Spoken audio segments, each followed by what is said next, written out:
Ano raw po yan, mas mabigat daw pong trabaho ang pagiging Pangulo sa ating bansa. Mabigat na mabigat.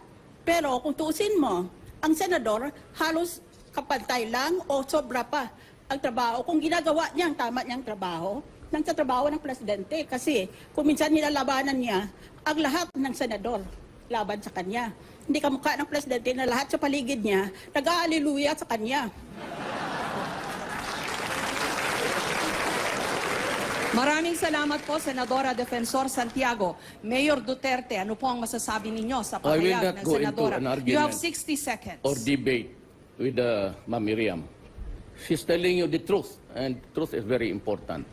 I do not see Senator Santiago passing away within the next 20 years.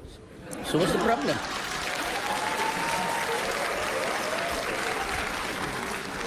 Senadora, you have